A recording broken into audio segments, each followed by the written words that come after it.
Hello, I need to get a lot of plants started from seed.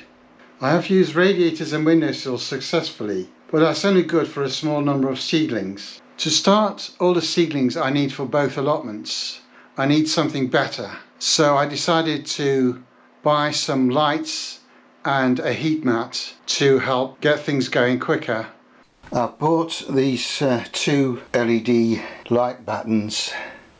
They're not much to see, so let's unbox them and see what they're like.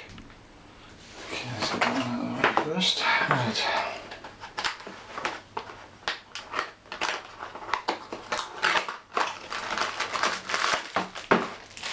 Okay.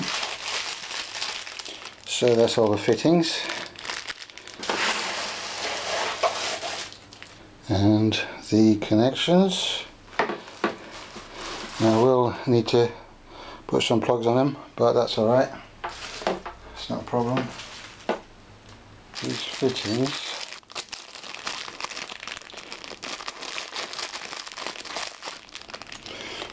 I was trying to rip the plastic, but he was trying to make sure that it split and went everywhere. Don't want to drop the screws everywhere, so these presumably fit in like that, so they go in, snap into place. The same at this end, put it in, snap into place. I mean, it comes with instructions, but real men don't read instructions. Right, I've fitted the plugs on, so moment of truth, let's see how they go. Ooh, quite bright.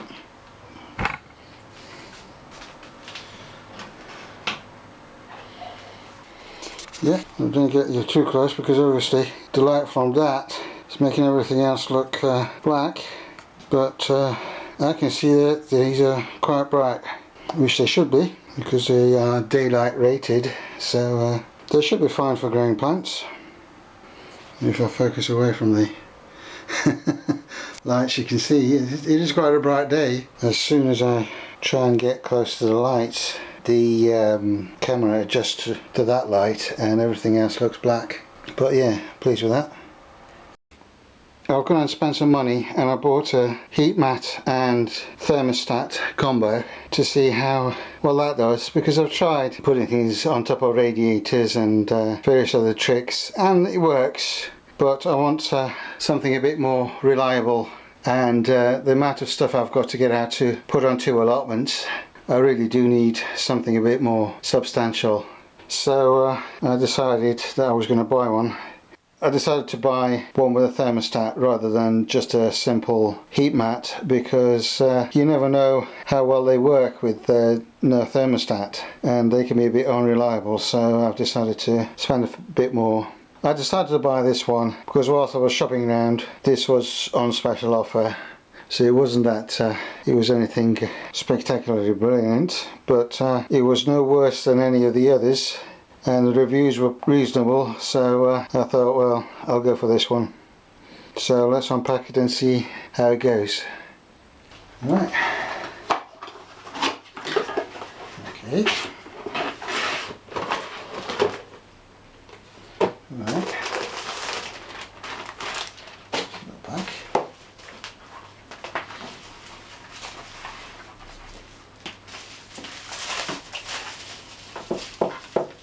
That's the thermostat. We'll have a look at that later. Well, let's have a look at the heat mat itself.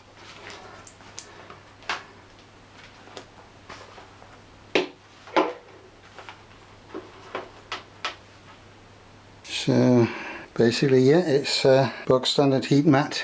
Now it's got this new film technology. Rather than having the old style copper wire going around it, it's got this film, so it's supposed to be better than the wires, last longer. But that will only come out when we try it out. It's lying fairly flat. Obviously it's been rolled up, so once it's got a bit of weight on it, it should be alright. With the wire ones, sometimes you take them out of the box and they're just coiled up because the wires kept its shape, but this seems to be pretty well okay. So that's that. Let's have a look at the thermostat.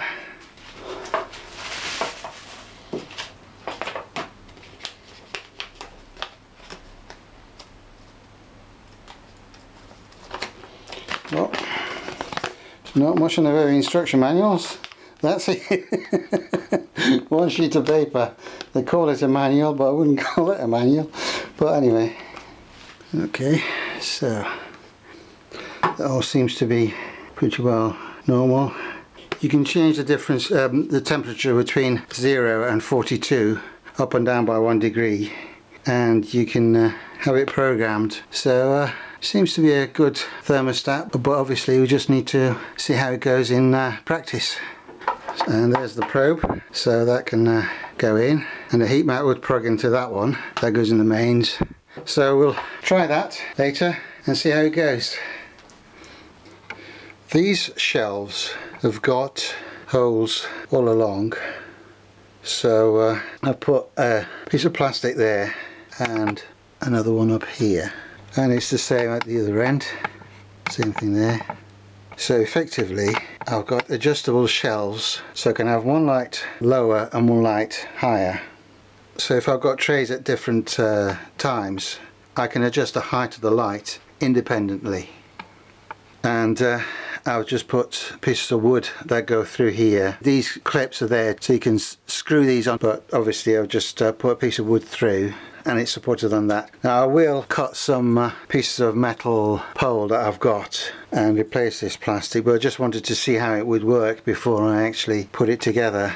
I didn't want to cut the metal poles and then decide I want to do something else, so I'll try this out and see how it works, and then I'll replace these bits of plastic. But I'll do for now. I mean, these LED batons aren't very heavy. They are quite light, if you excuse the pun. I've put the mat on the shelf, but I'll put some old table mats underneath it so that there's a bit of insulation and it's not resting right on the actual metal of the shelf.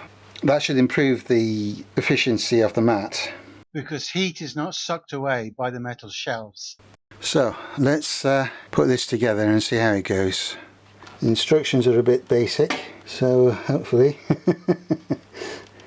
I mean it's straightforward enough. So that's the probe, and you've got the option, you can either put it on a suction cup to stick to the side of the propagator, and then it can measure the air temperature, or you can dip this probe in to the soil and measure the soil temperature.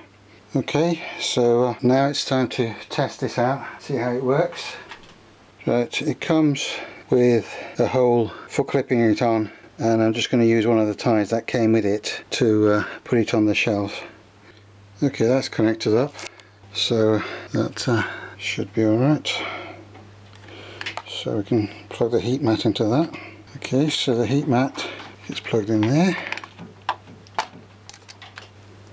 Just to test it out, I put in some chili seeds into that pot, so I'll put the probe in. Oops, it goes in, there we go, and it puts, doesn't want to stay in, there we go, that's it. Right, so the probe's in, and put the top back on the propagator.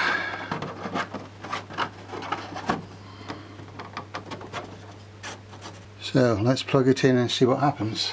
Now it should read the temperature of the soil. Once I plug it in, 20.6 degrees Celsius. Okay, so it's on, it's heating. I don't know what temperature it's set to go at, but right, so let's see if it is set. Right, it's set to go to 31. I'll bring it down to 25,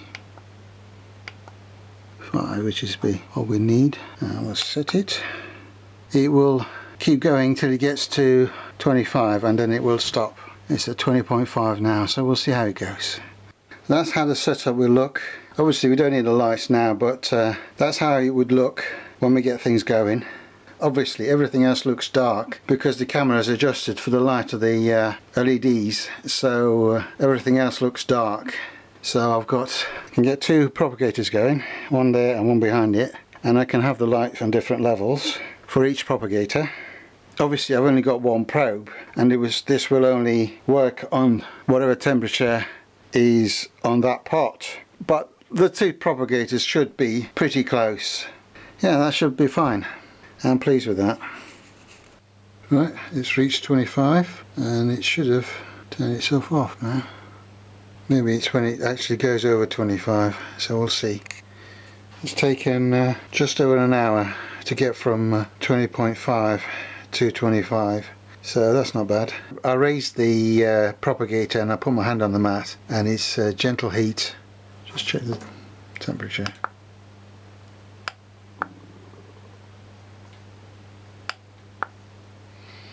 Now it should have turned itself off. That's interesting. Why is it not doing that?